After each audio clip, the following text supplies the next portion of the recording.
Hello everyone, welcome to this amazing platform of Physics वाला।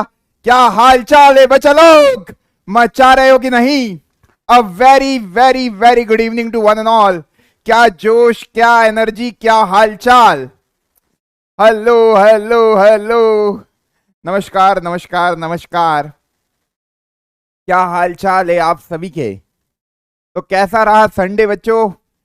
पढ़ाई कैसी चल रही है ये बताना यार। लेक्चर नंबर 1, 2, 3 रियल नंबर के देख लिए पूरी अच्छी तरीके से, उनके डीएचए सॉल्व किए, तभी रियल नंबर के लेक्चर नंबर 4 में कुछ मजा आएगा, कुछ आनंद आएगा। तुम लोगों को मैंने क्या कहा था कि मैथमेटिक्स की फील कैसे आएगी? जब आप खुद मेहनत करोगे। और मैं देख रहा हूं बच्चों का जोश एकदम हाई है। एक बार वापस से आप लोगों से विनती, आपसे रिक्वेस्ट कि कॉपी और पेन निकाल लो, क्योंकि आज जो पढ़ा रहा हूं टॉपिक वो बोर्ड को बहुत पसंद है। सीबीएसई बोर्ड का फेवरेट टॉपिक है कि यार ये बताओ कि √2 इरेशनल नंबर क्यों है। तो आज वही सीखने वाले हैं, और कोई भी चीज ऐसी नहीं बताऊंगा कि याद रखना है, समझ रहे हो? पूरा उसका प्रूफ, हर एक स्टेप आपको समझ में आएगी, आपके दिमाग में क्लिक होगी कि सर ऐसा क्यों कर रहे हैं। ठीक है ना? तो मैं एकदम हाई जोश, हाई एनर्जी के साथ रियल नंबर का लेक्चर नंबर 4 स्टार्ट कर रहा हूं। सब लोग कॉपी और पेन निकाल लो। हेडिंग क्या डालोगे कि आज अपन सीखेंगे how to prove a irrational number. कैसे प्रूव करेंगे एक इर्रेशनल नंबर को, ये सीखने वाले हैं। और जो भी आपके डाउट है, इस चैप्टर का जो आखिरी लेक्चर होगा, मैं अभी एक और बार बता देता हूं। बच्चे कह रहे हमारे डाउट कहां डिस्कस होंगे, तो डाउट इंजन पे कभी रिप्लाई नहीं आ पा रहा है due to some technical issues और टेक्निकल ग्लिचेस। आप लोगों के जितने भी रियल नंबर के डाउट है वो मैं खुद इसी लाइव क्लास में, जो आखिरी लेक्चर होगा रियल नंबर का, वहां पे ले डिस्कशन करूंगा। और वो लेक्चर की कोई लिमिट नहीं होगी। जब तक आपके डाउट पूरी तरह से क्लियर नहीं होंगे तब तक आपको पढ़ाया जाएगा। क्लियर है? और जिन बच्चों को डाउट आ रहे हैं, बच्चे ऐसा सोचते हैं कि डाउट आना गलत बात है। भाई डाउट आना बहुत अच्छी बात है। जिन भी बच्चों के डाउट आ रहे हैं वो ईमानदारी से मेहनत कर रहे हैं, वो अपना दिमाग चला रहे हैं, और कभी तुमको सवाल ही नहीं, कोई डाउट ही नहीं आ रहा है कि यार ये चीज कैसे हो रही है, क्यों हो रही है। तुम अपना दिमाग लगा ही नहीं रहे हो। और कभी सब चीज समझ में आ रही है, क्वेश्चन बन रहे हैं, वेल एंड गुड है, पर कभी ट्राई नहीं कर रहे हो, कुछ कर ही नहीं रहे हो, बस ये कि लेक्चर देखेंगे और सो जाएंगे बिना डीएचए करे। तो भाई तुम अपने आप के साथ धोखा कर रहे हो, खुद को बेवकूफ बना रहे हो। मेरा कोई नुकसान तुम कर नहीं रहे हो। ठीक है ना? हाँ, आज बच्चे कह रहे सर आज क्लास पहली क्यों हो गई? क्योंकि there is some schedule difference, मेरे को कुछ और काम था शाम में, तो मैंने आसिम सर से रिक्वेस्ट की, उन्होंने कहा आप पहली क्लास ले लीजिए, बाद वाली क्लास वो ले लेंगे। ठीक है, चलिए, है ना? बहुत बढ़िया। वैसे जो बच्चे डीएचए के सॉल्यूशन देख रहे होंगे उनके डाउट बच नहीं रहे होंगे, क्योंकि सारी चीजें लेक्चर और डीएचए में कवर करा दी जा रही है। चलिए, तो भाई आज का लेक्चर स्टार्ट कर रहे हैं। सबसे पहले वापस से वही बात करूंगा कि रियल नंबर क्या होता है। तो रियल नंबर के दो क्लासिफिकेशन बताए थे कि रियल नंबर बनता है रैशनल प्लस इरैशनल से मिलकर। रैशनल प्लस इरैशनल मिलकर क्या बनाता है? Real number. ये तो आपको पता है कि रैशनल प्लस इरैशनल मिलके क्या बनाते हैं? Real number. तो सर रैशनल प्लस इरैशनल मिलके बनाते हैं रियल नंबर। रियल नंबर जो है उसी के दो पार्ट है, रैशनल और इरैशनल। अब आज का जो हमारा मेन ऑब्जेक्टिव है, वो मेन ऑब्जेक्टिव क्या है? ये सवाल बहुत ज्यादा सीबीएसई को पसंद है कि प्रूव करो कि √2 इज एन इरैशनल नंबर। ये वाला क्वेश्चन सीबीएसई बहुत पूछता है। पिछले साल नहीं पूछा था क्योंकि टर्म 1 और टर्म 2 में बाइफर्केशन हो गया था सिलेबस का, तो ये वाला पार्ट डिलीट हो गया था, क्योंकि टर्म 1 ऑब्जेक्टिव एग्जाम थी तो उसमें प्रूव आने नहीं थे, तो ये वाला पार्ट डिलीट हो गया था। पर इस साल का भी सिलेबस आया नहीं है, तो यार ये मेन टॉपिक होता है रियल नंबर का, जहां पे बच्चे फंसते हैं। ये चीज समझ में नहीं आती बच्चों को कि वाई प्रूव करना कि √2 एक इरैशनल नंबर है, और इसका प्रूफ समझा भी देते हैं, उसके बाद भी बच्चों को समझ में नहीं आता कि ऐसा हो क्यों रहा है। तो वो ऐसा हो क्यों रहा है वो खत्म हो जाएगा कभी तुमने सारी बातें ध्यान से सुनोगे तो। ठीक है, तो भाई कॉपी और पेन निकालो, आज इसी पे चर्चा होगी। और इसको इतना अच्छे से समझाया जाएगा कि फिर कभी भी तुम ये नहीं बोलोगे कि यार सर ये चीज नहीं समझ में आई। ठीक है। एक बच्चा कह रहा है कि स्पेलिंग की कहीं मिस्टेक हुई है। रैशनल, रैशनल, यहां पे ओ लगाना भूल गए सर। ठीक, अब ठीक है। रैशनल एंड इरैशनल, ठीक है। अब ठीक है, चलिए, है ना। चलिए, अब देखो यार, सबसे पहली एक थ्योरम है। एक थ्योरम से आज के लेक्चर को शुरू करेंगे। ये थ्योरम क्या कहती है कि लेट पी बी ए प्राइम नंबर। ये थ्योरम तुमको यूं ही समझ में आ जाएगी। हमने बोला कि यार कोई पी एक प्राइम नंबर है, पी एक सिंबल है ना। स्मॉल पी को मैं बोल रहा हूं कि let this small p, let this small p be my prime number. ठीक, अब क्या कह रहा हूं ध्यान से सुनना। And A be a positive integer. A क्या है बच्चा? ए आपका है positive integer. Okay, A positive integer है। तो यहां पे कुछ बातें कह रहा है कि if P divide A square, मतलब ये गिवन है। ये क्या है भैया? जो इफ में लिखा होता है वो गिवन होता है। ये कह रहे पी डिवाइड्स ए स्क्वायर, मतलब पी क्या कर रहा है? डिवाइड कर रहा है ए स्क्वायर को। और इसको मैथमेटिकली एक सिंबल से भी लिख सकते हो कि पी डिवाइड ए स्क्वायर। ये जो लाइन लिखी है उसको मैंने मैथमेटिकली भी लिख दिया कि पी डिवाइड ए स्क्वायर। ये जो बड़ी डंडी खींची है इसका मतलब होता है डिवाइड्स। इसका मतलब होता है क्या? कि ये लिखा है मैंने डिवाइड्स, पी डिवाइड्स ए स्क्वायर। इसका मतलब क्या है कि p is a factor of a square. इसका क्या मतलब है कि ए स्क्वायर का मतलब, देखो p क्या है? पहली बात, p डिवाइड ए स्क्वायर मतलब p जो है वो ए स्क्वायर का एक फैक्टर भी है ना। इतनी बात समझ में आ गई। अब यार ये कह रहा है देन p डिवाइड a, फिर वो कह रहा है प्रूव करो। प्रूव क्या करना है बच्चे? गिवन हो गया। देन में क्या लिखते हैं? प्रूव। प्रूव करना है कि भैया प्रूव करो कि जो p है वो डिवाइड करे a को। पर ये क्या बातें आपने बोल दी, हमें नहीं समझ आई। तो इसको एग्जांपल से लेते हैं।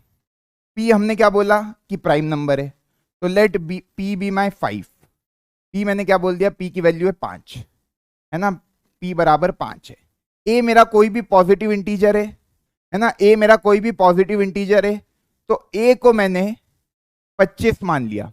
a को मैंने क्या मान लिया? 25 मान लिया। एक कोई भी पॉजिटिव इंटीजर में ले सकता हूं। तो यहां पे ये क्या कह रहा है कि कभी ये जो p है, p की वैल्यू जो 5 है, कभी वो ए स्क्वायर को डिवाइड कर रही है। ए स्क्वायर मतलब इसका स्क्वायर, 25 के स्क्वायर को कभी 5 डिवाइड कर रहा है, तो वो 25 को भी 5 डिवाइड करेगा। ये बात कहने की कोशिश कर रही है ये थ्योरम। और तुमको ये बात समझ में भी आ रही है। यहां इंपॉर्टेंट क्या बच्चा? ये p प्राइम नंबर है और a तुम्हारा कोई सा भी पॉजिटिव इंटीजर हो सकता है। तो यहां पे मैं ये कह रहा हूं कि कभी 16 मेरा कोई नंबर है ना। 16 को डिवाइड कर रहा है मानो 2, है ना। तो 16 का स्क्वायर रूट क्या आ रहा है? 4। 4 को भी 2 डिवाइड करेगा। अब यहां पे ये हो गया ए स्क्वायर और ये हो गया a, और ये जो ए स्क्वायर होगा ये परफेक्ट स्क्वायर ही होगा। तो कभी किसी नंबर का, किसी पॉजिटिव इंटीजर का परफेक्ट स्क्वायर कोई प्राइम नंबर डिवाइड कर रहा है, तो उस नंबर को भी वो प्राइम नंबर डिवाइड करेगा ही करेगा। ये तुमको समझ में आ रही होगी बात। कोई सा भी एग्जांपल ले लो। फॉर एग्जांपल मैंने लिया 27। 27 तो परफेक्ट स्क्वायर नहीं है। मानो मैंने लिया 64। अब 64 को मानो कौन सा प्राइम नंबर? 2 ले लिया मैंने। तो 64 को कभी 2 डिवाइड कर रहा है, तो 64 का स्क्वायर रूट क्या होता है? 8। 8 को भी 2 डिवाइड करता ही करता है। तो यहां पे यही कह रहे कि यार कभी p डिवाइड कर रहा है ए स्क्वायर को, p डिवाइड कर रहा है ए स्क्वायर को, तो p डिवाइड करेगा a को भी, p डिवाइड करेगा a को भी। यहां पे p क्या है? प्राइम नंबर है। p क्या है? प्राइम नंबर है। ये बात इंपॉर्टेंट है बच्चे, इसको p को भूल जाते हैं और कंपोजिट नंबर की नहीं। 4 वाले केस में भी ये लग जाएगा, ऐसा नहीं। p यहां पे प्राइम नंबर और a क्या है आपका? Positive integer. तो कभी वो उसके स्क्वायर को डिवाइड कर रहा है, तो डेफिनेटली सी बात है कि वो उसको भी डिवाइड करेगा। अब इसका प्रूफ देखोगे ना तो तुमको इसका फील भी आ जाएगा। तुमको लग रहा होगा यार इसका क्या प्रूफ है? तो ऑब्वियस सी बात है सर, है ना। पर इसका प्रूफ जनरली एग्जाम में नहीं पूछा जाएगा, पर कभी बाई चांस तुम्हारी किस्मत अच्छी नहीं है और पूछ लिया तो तुमको आना चाहिए कि इसका प्रूफ कैसे करते हैं। सवाल समझ में आया? थ्योरम सबको समझ में आई कि थ्योरम पूछ क्या रहा है? पहले मेरे को ये बताओ, थ्योरम सबको समझ में आई कि थ्योरम पूछ क्या रहा है? थ्योरम पूछ रहा है कि कोई प्राइम नंबर है p, है ना, वो डिवाइड कर रहा है किसी ए स्क्वायर को, तो वो उसके स्क्वायर रूट को भी डिवाइड करेगा वो पर्टिकुलर प्राइम नंबर। यहां पे ये बात कहने की कोशिश कर रहे हैं, ये गिवन है, ये प्रूव करना है। तो अब देखो इसका प्रूफ। अब देखो यार, ए पॉजिटिव इंटीजर है ना। ए क्या है बच्चा? पॉजिटिव इंटीजर है, तो मैं ए को तो कुछ भी ले सकता हूं। ए पॉजिटिव इंटीजर है तो ए की वैल्यू 1 भी हो सकती है, ए की वैल्यू प्राइम नंबर भी हो सकती है, ए की वैल्यू कंपोजिट नंबर भी हो सकती है। तो कभी ए मेरा पॉजिटिव इंटीजर है तो मैं मान रहा हूं कि let a be my any composite number, let a be my any composite number. ये मानने से क्या फायदा हुआ? मैंने अभी फंडामेंटल थ्योरम ऑफ अरिथमेटिक पढ़ी है ना। पॉजिटिव देखो, पॉजिटिव इंटीजर में क्या क्या आते हैं? एक आता है number 1, 1 neither prime nor composite, फिर आते प्राइम नंबर और फिर आते कंपोजिट नंबर। पॉजिटिव इंटीजर में ही ये सब नंबर आते हैं। तो हमने मान लिया कि यार ये जो ए है वो कंपोजिट नंबर है। अब कंपोजिट नंबर को आपने लिखना सीखा है कि composite number can be expressed in form of their prime factor. Composite number को आप प्राइम फैक्टर के फॉर्म में लिख सकते हो, प्रोडक्ट ऑफ प्राइम फैक्टर के फॉर्म में लिख सकते हो। मानो इसके n प्राइम नंबर फैक्टर्स है, तो इस कंपोजिट नंबर को मैं इस तरीके से एक्सप्रेस कर सकता हूं, कोई दिक्कत नहीं होनी चाहिए। कभी मैं किसी पॉजिटिव इंटीजर को प्रोडक्ट ऑफ प्राइम फैक्टर के फॉर्म में लिख सकता हूं with the help of fundamental theorem of arithmetic. पिछली क्लास में पढ़ाया था, कोई सा भी कंपोजिट नंबर हो उसको आप प्रोडक्ट ऑफ प्राइम फैक्टर के फॉर्म में लिख सकते हो। अब सर ये बात हो गई है ना, एक बार और समझा दीजिए भाई, एक बार और सुन लो क्या पूछ रहा है। एक तो ध्यान इधर रखा करो यार, ध्यान बिल्कुल मेरी तरफ, है ना। 1 घंटे की बात है, सब चीजें भूल जाओ, इधर उधर की बातें, केवल मैं जो कह रहा हूं वो सुनो, तुमको सारी बातें समझ में आएगी। एक बार वापस से सुनते हैं। मैंने क्या बोला? थ्योरम क्या है कि कोई प्राइम नंबर है p, है ना, कभी वो किसी ए स्क्वायर को डिवाइड कर रहा है, मतलब किसी नंबर के स्क्वायर को डिवाइड कर रहा है, तो वो उस पर्टिकुलर नंबर को भी डिवाइड करेगा, वही प्राइम नंबर। ये आपको प्रूव करना है। तो हमने बोला यार let a be my any composite number, तो उसको मैं कंपोजिट नंबर को प्रोडक्ट ऑफ प्राइम फैक्टर के फॉर्म में लिख सकता हूं। फिर मैंने यहाँ पे स्क्वायरिंग कर दी दोनों तरफ, तो ए स्क्वायर करूंगा तो इधर क्या होगा? p1 into p2 into p3 and so on up to pn का भी क्या हो जाएगा? स्क्वायर। इसका मतलब क्या हुआ? इसका मतलब ये हुआ सर कि आपने लिखा A square will be equal to p1 का स्क्वायर इंटू p2 का स्क्वायर इंटू p3 का स्क्वायर इंटू p4 का square and so on into pn का स्क्वायर। यहां तक कोई दिक्कत नहीं है, स्क्वायरिंग कर दी। अब इन्होंने एक चीज सवाल में लिखी है, गिवन क्या था कि p डिवाइड्स, ये डिवाइड का सिंबल है, ये गिवन है, ये गिवन है सवाल में कि p डिवाइड्स क्या? ए स्क्वायर। कभी p डिवाइड कर रहा है ए स्क्वायर को, it means what? It means what कि p is the prime factor, p is the prime factor of a square. इसका मतलब तो यही है। और यहां पे ए स्क्वायर के क्या क्या फैक्टर है? ए स्क्वायर के फैक्टर है p1 p2 p3 p4 and pn। भाई ये ए स्क्वायर के फैक्टर मतलब इधर जो मल्टीप्लाई में रहते हैं वही तो फैक्टर होते हैं, वही प्राइम फैक्टर कहलाते हैं। तो p1 p2 p3 p4 and pn are actually what? They are prime factor of a square. भाई इसको एक सेकंड के लिए कंपोजिट नंबर मान लो। ए स्क्वायर क्या है? तुम्हारा कंपोजिट नंबर। अब इधर क्या लिखे रहते हैं? Prime factor. तो ये p1 p2 p3 भी क्या है? Prime factor. ये भी ए स्क्वायर के है और ये p भी प्राइम फैक्टर है, ए स्क्वायर का क्वेश्चन में दिया है। तो यार p is basically one of this p1 p2 p3 and up to pn, है ना। यहां से ये समझ में आ गया कि p is one of p1 p2 p3 and so on pn। p इनमें से कोई एक है। कभी p इनमें से कोई एक है तो एक बात समझना, a के भी factor p1 p2 p3 p4 और ये है, तो p a का भी फैक्टर होगा, और कभी p a का भी फैक्टर है तो p डिवाइड्स a ऑल्सो। क्या सिंपल प्रूव है, देख लो तुम आराम से। ये गिवन था, therefore p is the prime factor of a square, और ये वाली इक्वेशन जो इक्वेशन 2 बनी, जब स्क्वायरिंग करके ये इक्वेशन मैंने तैयार करी तो मेरे को समझ में आ रहा है कि in equation 2 we can see that, आप सेकंड इक्वेशन में ये देख सकते हो कि यार ये p1 का स्क्वायर, मतलब यार देखो कोई प्राइम नंबर दो बार लिखा है, मतलब फॉर एग्जांपल 4 है तो 2 का स्क्वायर लिखा है, तो अपन क्या बोलते हैं, 2 is a prime factor of 4। समझ में आई बात, तो यहां पे क्या बोलेंगे, p1 is a prime factor of a square, p2 is a prime factor of a square, p3 is a prime factor of a square, p4 is a prime factor of a square. जैसे 24 है तो 24 को कैसे लिखते हो, 2 का cube into 3, तो अपन क्या बोलते हैं, 2 and 3 are the prime factor of 24, 2 and 3 are the prime factor of 24। तो यहां पे भी अपन ये बोल रहे p1 p2 p3 p4, कितनी बार भी p1 रिपीट हो उससे मेरे को कोई मतलब नहीं, पर ये सारे क्या है, प्राइम फैक्टर है ए स्क्वायर के। जैसे यहाँ पे 2 और 3 क्या है, प्राइम फैक्टर है 24 के, तो कभी p1 p2 and pn prime factor है ए स्क्वायर के, तो p भी तो प्राइम फैक्टर होगा ए स्क्वायर का, p तो ऑलरेडी दिया है सवाल में।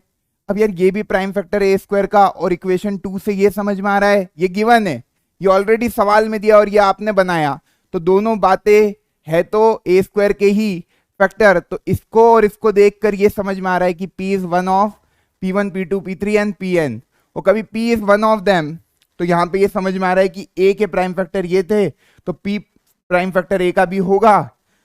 This implies p is the prime factor of a also. मेरे ख्याल से समझ में आ गया होगा, चमक रहा है कि नहीं भाई, आराम से देखो। और हाँ, एक बार में कभी समझ में नहीं आया तो एक बार वापस से देखो, है ना, समझना जरूरी है। दिस इंप्लाइज p क्या हो गया भैया, प्राइम फैक्टर हो गया a का, इतना आया समझ में, p क्या हो गया, प्राइम फैक्टर हो गया किसका, a का, और कभी p प्राइम फैक्टर हो गया a का, मतलब p डिवाइड a, और यही प्रूव करना था। इसका मतलब क्या है, p डिवाइड्स a, ये सिंबल याद रखना, बहुत ज्यादा यूज करूंगा इसको प्रूफ में, है ना। सर आपका बर्थडे है आज, हाँ भाई आज है, समझ नहीं आ रहा, क्या डाउट है बताओ, क्या डाउट है, ये सिंपल सा प्रूफ था, सिंपल सा प्रूफ था, सिंपल सा प्रूफ था। एक बार देख लो क्या करा, पहली स्टेप में करा कि मैंने मान लिया a कोई पॉजिटिव इंटीजर है तो लेट a बी माई यानी कंपोजिट नंबर, पॉजिटिव इंटीजर का ही पार्ट होता है कंपोजिट नंबर, है ना। उसके अलावा छोड़ा किसको मैंने, प्राइम नंबर को, तो प्राइम नंबर तो बेसिकली लिखाता ही प्राइम नंबर के फॉर्म में ही है। जैसे 3 के आपको प्राइम फैक्टर लिखने तो कैसे लिखोगे, सीधे 3 इंटू 1 मतलब 3 ही लिखोगे, 3 को और कैसे ब्रेक करोगे। अच्छा 23 है तो उसको 23 के फॉर्म में ही लिखोगे, इसलिए मैंने कंपोजिट नंबर लिख दिया ताकि बहुत सारे प्राइम फैक्टर आपको यहाँ पे दिखे, है ना। सिंपल प्राइम नंबर लेता तो कुछ समझाने का ही नहीं रहता, है ना, तो प्रूफ और इजी हो जाता। तो कोई तो अभी पॉजिटिव इंटीजर है उसको आप प्रोडक्ट ऑफ प्राइम फैक्टर के फॉर्म में तो लिख सकते हो, कोई दिक्कत होनी नहीं चाहिए, एक्सेप्ट 1 को तो 1 के फॉर्म में ही लिखोगे, और 1 का स्क्वायर भी 1 ही होता है ना, तो वो 1 वाले केस को अपन अभी नहीं देख पा रहे, क्योंकि देखो 1 में तो क्या होगा, 1 का तुम स्क्वायर करोगे तो वो 1 होता है, अब 1 डिवाइड 1 स्क्वायर 1 डिवाइड 1 ऑल्सो, बस वही चीज है, वो एक ही नंबर है ना, तो प्राइम नंबर वाली चीज 1 में नहीं लगेगी, है ना। तो a कोई पॉजिटिव इंटीजर है और इस तरीके से अपन सोच रहे हैं कि कोई प्राइम नंबर उस a स्क्वायर को डिवाइड करे, तो उस केस में ये लगा रहे हैं अपन। इतनी बात सबको समझ में आई, इतनी बात समझ में आई। देखो 1 और प्राइम नंबर को क्यों नहीं कंसीडर कर रहे, प्राइम नंबर वाले को कंसीडर कर लो। यहाँ पे मानो 23 का स्क्वायर है ना, तो 23 के स्क्वायर को 23 ही डिवाइड करेगा, है ना, और वो 23 को भी डिवाइड करेगा। तो if this is possible then this will also be possible, वही चीज समझाने की कोशिश कर रहा हूं, है ना। हाँ भाई, बच्चे कह रहे इसको ऐसे भी लिख सकते हैं, ए स्क्वायर बाय पी, बिल्कुल लिख सकते हैं, but this is also one approach कि पी डिवाइड्स ए स्क्वायर को इस तरीके से लिख देते, एक बड़ी सी डंडी लगा के। क्लियर है, इसका मतलब होता है पी डिवाइड्स ए स्क्वायर, ये जो बड़ी सी डंडी मैंने लगाई ना यहाँ पे, ये इसका मतलब होता है पी डिवाइड्स ए स्क्वायर। क्लियर है, चलो अब आओ तुम, रंग बदल लिए मैंने, बढ़िया बढ़िया रंग ले लिए। एक आता है कोप्राइम नंबर, एक आता है कोप्राइम नंबर। ये थ्योरम को याद रखना, प्रूफ इतना इंपॉर्टेंट नहीं है, थ्योरम को याद रखना कि कभी कोई प्राइम नंबर है वो किसी डिवाइड कर रहा है किसी के स्क्वायर को, तो वो उस नंबर को भी डिवाइड करेगा ही करेगा। ये बात अभी आपके सामने मैंने साबित की। Why a is a composite number, भाई पॉजिटिव इंटीजर बोला, पॉजिटिव इंटीजर का ही पार्ट होता है कंपोजिट नंबर, इसीलिए मैंने ए को क्या ले लिया, कंपोजिट नंबर। कोई दिक्कत नहीं है सर। ऐसे डाउट जो पूछ रहे हो ना, मेन टारगेट क्या है, प्रूफ करना है। प्रूफ हो रहा है, बस आगे बढ़ो, ठीक है ना। अब देखो पॉजिटिव इंटीजर में क्या क्या आएंगे, एक तो एक नंबर आएगा 1, एक आएगा प्राइम नंबर और दूसरा आएगा कंपोजिट नंबर। मैंने इसको इस तरीके से बोला कि यार कभी तुम ये लाइन नहीं भी लिखते, मानो ये लाइन मत लिखो, यहां सीधे लिख दो let a b any positive integer, तो भी ए को प्रोडक्ट ऑफ प्राइम फैक्टर के फॉर्म में तो लिख सकते हो, है ना। कोई प्राइम नंबर भी होगा तो वो प्राइम फैक्टर के फॉर्म में कैसा लिखाएगा, वही प्राइम नंबर लिखा जाएगा। बात समझ में आ रही है तुमको। कोई सा भी प्राइम नंबर ले लो, जैसे मैंने 43 लिया, तो 43 को प्रोडक्ट ऑफ प्राइम फैक्टर में कैसे लिखोगे, 43, है ना। और तो कुछ इसके प्राइम फैक्टर होंगे नहीं, तो वो यहाँ पे वही है कि ए कोई पॉजिटिव इंटीजर है उसको प्रोडक्ट ऑफ प्राइम फैक्टर में तो लिख सकते हो ना। तो जिनको ये वाली स्टेटमेंट से दिक्कत हो रही है, वो केवल प्रूफ को दिमाग में रखने के लिए बताइए, उससे कंफ्यूज नहीं होने का। ओके, तो let a be my positive integer भी लिख सकते हो, कोई दिक्कत नहीं है, नंबर नहीं कटेंगे तुम्हारे। फील आ गया तुमको क्यों ऐसा किया, ताकि मैं फंडामेंटल थ्योरम ऑफ अरिथमेटिक लगा के उसको प्रोडक्ट ऑफ प्राइम फैक्टर के फॉर्म में लिख दूं। प्राइम नंबर को भी लिख सकते हो तुम, है ना, ठीक है। बहुत बढ़िया बहुत बढ़िया बहुत बढ़िया। अब देखो इधर आओ तुम, कोप्राइम नंबर मैंने तुमको पहले ही बता दिया था, दो नंबर कब कोप्राइम होते, जब उनका HCF ए कॉमा बी का कभी 1 है, कभी मैं कहूंगा ए एन बी आर को प्राइम नंबर्स, ए और बी क्या होंगे, को प्राइम नंबर्स होंगे। अब सर को प्राइम नंबर्स का क्या काम पड़ा, तो देखो दुनिया का कोई सा भी रैशनल नंबर है, दुनिया का कोई सा भी रैशनल नंबर है, ध्यान से सुन लेना, ये जानकारी बहुत इंपॉर्टेंट है। दुनिया का कोई सा भी रैशनल नंबर है, पहली चीज, दुनिया का कोई सा भी रैशनल नंबर है उसको तुम लिखते हो ए बाय बी के फॉर्म में, है ना। Where a and b are integers, a and b are integers and b is not equal to 0, इसी तरीके से लिखते हो दुनिया का कोई सा भी रैशनल नंबर। अब यहां पे मैं एक चीज और बता रहा हूं, यार कोई सा भी रैशनल नंबर है वो फ्रैक्शन के फॉर्म में, फॉर एग्जांपल, तो उसको सिंपल फॉर्म में कन्वर्ट किया जा सकता है। जैसे कि मानो यार कोई रैशनल नंबर दिया 42 डिवाइडेड बाय 48, तो इसको और सिंपल फॉर्म में करें तो ये क्या आ जाएगा, 6 की टेबल से दिया 7/8, ये इसका सिंप्लीफिकेशन हो गया। जो फाइनली आपको रैशनल नंबर मिलेगा उसमें कभी आप वो दोनों नंबरों को देखोगे तो वो हर केस में वो दोनों नंबर क्या होते, को प्राइम इंटीजर, उनका हाईएस्ट कॉमन फैक्टर 1 होता है। ये ऑब्जर्व करके देखो, कोई सा भी रैशनल नंबर ले लो, जैसे मैंने 22/7 लिया, ये दोनों क्या है, को प्राइम इंटीजर ही है। कभी नहीं भी है, जैसे कि ये 42/48 के केस में इनका जब मैंने हाईएस्ट कॉमन फैक्टर लिया तो अलग आएगा, पर इसको जब मैं सिंपल फ्रैक्शन के फॉर्म में कन्वर्ट कर रहा हूं, क्या किया मैंने, सिंप्लीफाइड किया, इसको मैंने सिंप्लीफाइड किया, तो अब मुझे जो मिला वो कैसे फॉर्म में, को प्राइम इंटीजर के फॉर्म में। बात समझ में आ रही है। तो रैशनल नंबर की डेफिनेशन को मैं ऐसा भी लिख सकता हूं कि ए एन बी आर को prime integer and where b is not equal to 0। तो कोई दिक्कत है क्या, नहीं है सर, आपने कुछ नहीं किया, रैशनल नंबर को सिंप्लीफाई कर दिया। कोई सा भी रैशनल नंबर ले लो, उसको सिंप्लीफाइड करोगे तो उसके जो दोनों न्यूमरेटर और डिनोमिनेटर है वो क्या बन जाएंगे, को प्राइम इंटीजर। क्लियर है सर, समझ में आ गया, समझ में आ गया। देखो फॉर एग्जांपल एक और दे देता हूं, 35/40, तुम बोलोगे नहीं, काटो भैया 5 की टेबल से, तो 7 8, again you are getting what, को प्राइम इंटीजर, इन दोनों का हाईएस्ट क्या आ रहा है, हाईएस्ट कॉमन फैक्टर 1 ही। तो को प्राइम नंबर का खेल समझ में आया। तो अब जब भी मैं रैशनल नंबर की डेफिनेशन बताऊंगा मैं क्या यूज करूंगा कि where a and b are my को प्राइम इंटीजर, मैंने क्या करा, उसको बस जो रैशनल नंबर में फ्रैक्शन बना था उसको और सिंपल फॉर्म में कन्वर्ट करके बोल रहा हूं कि वो दोनों क्या होंगे, को प्राइम इंटीजर, मतलब न्यूमरेटर और डिनोमिनेटर का जो हाईएस्ट कॉमन फैक्टर है वो 1 है, मतलब जितना मैक्सिमम में काट सकता था मैंने काट दिया। क्लियर है, क्लियर है ना। एक बच्चा कह रहा है what is the difference between rational and fraction. देखो बच्चा, रैशनल नंबर में सब कुछ आता है, फ्रैक्शन फॉर्म भी आता है, इंटीजर भी आता है ना, पर फ्रैक्शन जिसमें आपका न्यूमरेटर और डिनोमिनेटर दोनों आए। ठीक है, बात समझ में आई। अब जो इंटीजर है उसमें भी डिनोमिनेटर में 1 छिपा रहता है, तो तुम कह सकते हो कि दोनों बातें सेम है। क्लियर? क्लियर है? मेरे ख्याल से सब समझ में आ रहा है। ठीक है, बहुत बढ़िया। अरे एलसीएम एचसीएफ की बहुत प्रैक्टिस कराऊंगा। अब देखो, मैं यहाँ पे कुछ सवाल पूछ रहा हूं। कभी मैं दो रैशनल नंबर को ऐड करूं, मतलब R1 प्लस R2, R1 भी मेरा एक रैशनल नंबर है, R2 भी मेरा एक रैशनल नंबर है, मेरे को क्या रिजल्ट मिलेगा? कभी मैं दो रैशनल नंबर को सब्ट्रैक्ट करूं, R1 माइनस R2, तो मेरे को क्या रिजल्ट मिलेगा? कभी मैंने दो रैशनल नंबर का मल्टीप्लीकेशन किया तो मेरे को क्या रिजल्ट मिलेगा? और मैंने कभी दोनों का डिवीजन किया तो मेरे को क्या रिजल्ट मिलेगा? यहाँ पे मैंने R2 को 0 के बराबर नहीं लिया है, ठीक है, यहाँ पे R2 is not equal to 0, R2 0 नहीं है, ठीक। अब बताओ क्या क्या रिजल्ट आएंगे।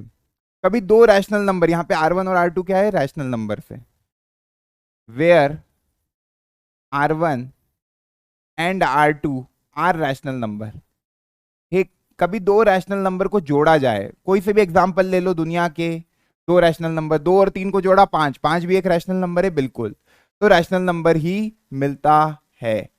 दो रैशनल नंबर को घटाएंगे तो भी क्या मिलेगा? Rational number. दो रैशनल नंबर को प्रोडक्ट करेंगे तो भी क्या मिलेगा? Rational number. दो रैशनल नंबर का डिवीजन करेंगे where denominator is not equal to 0, तो भी आपको क्या मिलेगा? रैशनल। कोई कंफ्यूजन इसमें? कोई कंफ्यूजन? इन चारों केस में आपको हमेशा रैशनल नंबर ही मिलेगा। ठीक है, बहुत बढ़िया। अब सर यहीं पे मैंने इर्रेशनल नंबर का एग्जांपल लिया। कभी मैं दो इर्रेशनल नंबर को जोड़ता हूं, ये IR1 और ये IR2, दो इर्रेशनल नंबर को जोड़ा तो क्या मिलेगा बताओ? फॉर एग्जाम्पल सर, एक इर्रेशनल नंबर मैंने एग्जाम्पल लिया √2 और दूसरा इर्रेशनल नंबर ले लिया -√2। तो √2 में जब -√2 जुड़ेगा तो आंसर क्या आएगा? 0। तो आंसर क्या आएगा? 0। तो जुड़ेगा या घटेगा, है ना, जुड़ेगा या घटेगा तो रैशनल भी आ सकता है और इर्रेशनल भी आ सकता है। R मतलब रैशनल, IR मतलब इर्रेशनल, दोनों आ सकते हैं ना। रैशनल भी आ सकता है और इर्रेशनल भी आ सकता है। सोच पा रहे हो कि नहीं? सर इर्रेशनल कैसे आ गया? अरे मेरे भाई, √2 में √3 को जोड़ दे, ये जो बना this is what? Irrational number. ये क्या है? Irrational number. जब भी स्क्वायर रूट के अंदर कोई प्राइम नंबर लिखा हो, स्क्वायर रूट के अंदर कोई प्राइम नंबर लिखा हो, तो वो आंख बंद करके बोल देना कि इर्रेशनल नंबर है। क्या बोलोगे? इर्रेशनल नंबर है। बात समझ में आ गई? ये सब तुम 9वीं में पढ़ के आए हो कि इर्रेशनल नंबर किसको बोलते हैं। रूट के अंदर कभी प्राइम नंबर लिखा है तो वो डेफिनेटली सी बात है इर्रेशनल नंबर है।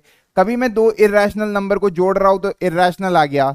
अब एक बार मैंने √2, एक बार ऐसा इर्रेशनल ले लिया, मानो 2 + √3 और 2 - √3, इन दोनों को जोड़ूंगा तो मेरे को क्या मिल रहा है? देखो, रैशनल मिल रहा है, 4 आ रहा है, which is a rational number. तो आप कह नहीं सकते हो कि दो इर्रेशनल नंबर का एडिशन और सब्ट्रैक्शन या सब्ट्रैक्शन भी हो जाए, है ना, तो भी आप कह नहीं पाओगे may be irrational may be rational. तो आप कंफर्म नहीं कह पाओगे कि रैशनल आएगा कि इर्रेशनल आएगा। क्लियर हो रही है बातें? कांट से लिख सकते हो। तो इसमें दोनों चीज आ सकती है, रैशनल इर्रेशनल। तो we will say, we directly can't say, कोई कमेंट नहीं कर पाएंगे, दोनों चीजें पॉसिबल है। अच्छा सर, ये बात समझ में आ गई। अच्छा, मल्टीप्लीकेशन का बताना। तो एक इर्रेशनल नंबर का एक इर्रेशनल नंबर में मल्टीप्लीकेशन, एक इर्रेशनल नंबर का दूसरे इर्रेशनल नंबर में मल्टीप्लीकेशन, क्या रिजल्ट आएगा? क्या रिजल्ट आएगा? क्या रिजल्ट आएगा? क्या रिजल्ट आएगा बताओ? एक इर्रेशनल नंबर का दूसरे इर्रेशनल नंबर में मैंने मल्टीप्लीकेशन किया। तीसरा, एक इर्रेशनल नंबर का एक इर्रेशनल नंबर में डिवीजन, तो रिजल्ट क्या आएगा? Thank you thank you thank you. एक बच्चा कह रहा है सर 22/7 पी बाई क्यू के फॉर्म में, पर ये इरेशनल है भैया, ये रैशनल नंबर होता है। किसने तुमको बोल दिया ये इरेशनल होता है? ये पाई की अप्रोक्सीमेट वैल्यू होती है, पहले लेक्चर में बताया था। 22/7 इज योर रैशनल नंबर, ना कि इरेशनल नंबर। ठीक है, तो देखो यार, इरेशनल नंबर का जब मल्टीप्लीकेशन इरेशनल में किया जाएगा तो तुम एक चीज देखो, √2 है ना इंटू √3 कितना आया, √6। √6 को आप कैसे लिख सकते हो, √6 आया ये, है ना।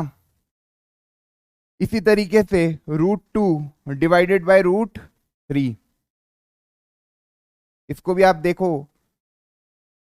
एक ये एग्जांपल दे दिया मैंने, एक एग्जांपल मैंने मानो ऐसा दे दिया, √2 इंटू माइनस √2 फॉर एग्जाम्पल, तो क्या बन गया, माइनस का 2, √2 डिवाइडेड बाय माइनस का √2। तो देखो आपको समझ में आ रहा है, कभी रैशनल आ रहा है कभी इरेशनल आ रहा है, तो you can't say anything. Rational भी आ सकता है, इरेशनल भी आ सकता है ना, डिपेंड्स कि क्या वैल्यू ली जा रही है इरेशनल नंबर की। कभी मैं इस तरीके का केस ले लेता हूं कि एक इरेशनल नंबर को √2 मान लेता हूं, दूसरे इरेशनल नंबर को माइनस √2 मान लेता हूं, तो मेरा क्या आ रहा है, -2 which is a rational number. पर कभी मैंने एक को √2 मान लिया, एक को √3 मान लिया, तो मेरा क्या मिल रहा है, √6। बात समझ में आ रही है, बात समझ में आ रही है। It depends on the questions, it depends on the question. तो ये सारी जानकारी मेरे ख्याल से सबको क्लियर हो रही होगी।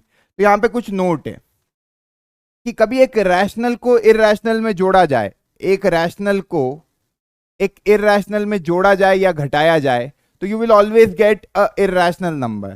What you will get, A irrational number. समझ में भी आ रहा होगा, जैसे 2 में √3 को जोड़ दिया या 2 में से √3 को घटा दिया, तो ये क्या मिल रहा है, ये एक इरेशनल नंबर मिल रहा है। तो रैशनल को कभी इरेशनल के साथ जोड़ा जाए या घटाया जाए, क्या मिलेगा, इरेशनल नंबर ही मिलेगा। The product and the quotient, देखो यार, प्रोडक्ट की बात की जाए या डिवीजन की बात की जाए, प्रोडक्ट मतलब मल्टीप्लिकेशन की बात की जाए या डिवीजन की बात की जाए, रैशनल और इरेशनल की, पर नॉन जीरो की बात की जा रही है कि आपने नॉन जीरो रैशनल नंबर लिया और नॉन जीरो इरेशनल नंबर लिया, तो जब भी आप प्रोडक्ट करोगे या डिवीजन करोगे, you will always get an irrational number. Non zero लिखने से ये फायदा हुआ कि आप रैशनल नंबर की वैल्यू जीरो नहीं मान सकते। कभी आप जीरो मान लेते तो जीरो ही आंसर आ जाता कि भैया जीरो का मल्टीप्लिकेशन इरेशनल नंबर के साथ किया जाता, जीरो आता है, zero is a rational number. तो इसीलिए मैंने यहाँ पे नॉन जीरो लिखा है। Non zero rational and irrational number कभी हम लेंगे तो आपका जो आंसर आएगा वो क्या आएगा, वो इरेशनल नंबर ही आएगा। तो प्रोडक्ट के केस में, डिवीजन के केस में, पर यहां पे इंपॉर्टेंट है नॉन जीरो। कभी जीरो रैशनल नंबर हो गया तो फिर उस केस में तो जीरो ही आंसर आ जाएगा, और जीरो एक रैशनल नंबर होता है। ठीक, the product of two irrational number may और मे नॉट बी इरेशनल। जैसे कि अभी बताया, √2 का मल्टीप्लिकेशन जब -√2 के साथ होता है तो एक रैशनल बनता है, पर कभी कभार √2 का मल्टीप्लिकेशन जब √3 के साथ हो जाता है तो फिर इरेशनल नंबर भी बन जाता है। क्लियर है? तो हर बात आपके सामने लिखी है और मेरे ख्याल से सारी बातें आपको समझ में भी आ रही होगी।